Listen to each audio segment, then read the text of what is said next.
আছি এখন এই রায়চক নদীর ধারে। দেখতে পাচ্ছেন এই দিকটা চলে যাচ্ছে নূরপুর। সন্ধ্যার সময় কত সুন্দর সূর্যাস্ত হচ্ছে দেখুন। আর এই দেখতে পাচ্ছেন হুগলি নদী, যেটা এই দেখতে পাচ্ছেন ইলেকট্রিক দক্ষিণ 24 পরগনা থেকে চলে গেছে মেদিনীপুরে। আর এই দেখা যাচ্ছে এই দিক থেকে চলে যাচ্ছে সেই রায়চকের জেটিঘাট, সেই রায়চকের জেটিঘাট দেখতে পাচ্ছেন। আর ওই দিকটা চলে যাচ্ছে সেই ডায়ন হারবার, এই ডায়ন হারবার চলে যাচ্ছে। আর এখানে দেখতে পাচ্ছি আমরা বিভিন্ন নদীটা ড্রেজিং করার জন্য বিভিন্ন জাহাজ দাঁড়িয়ে আছে। নদীকে ড্রেজিং করে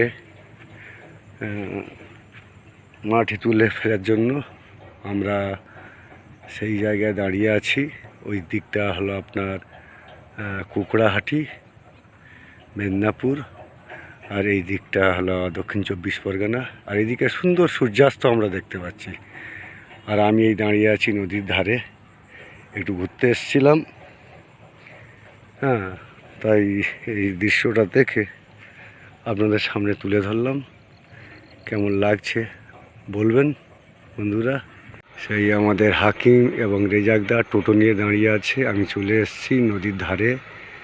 চারিদিকে শুধু ইট ভাটা, এই দেখতে পাচ্ছেন ইট ভাটা, চারিদিকে ইট ভাটা, ওদিকেও ইট ভাটা। সেই ড্রেজিং করছে, মাটি তুলছে ইট ভাটার জন্য।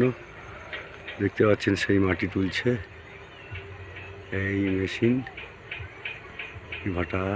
আমরা এসে দাঁড়িয়েছি, কি সুন্দর সূর্যের আলো পড়ছে, সূর্যাস্ত হচ্ছে দেখুন কত সুন্দর। আর এই নদীর ধার ধরে চলে গেছে এই নদী, খুব ভালো লাগছে। দেখি একটু নিচে নেমে কীরকম লাগে। ইলেকট্রিক পোস্ট একটা জেলা থেকে আরেকটা জেলায় ট্রান্সফার হচ্ছে। একটু নিচে নেমে দেখি, সাথে থাকুন আপনারা।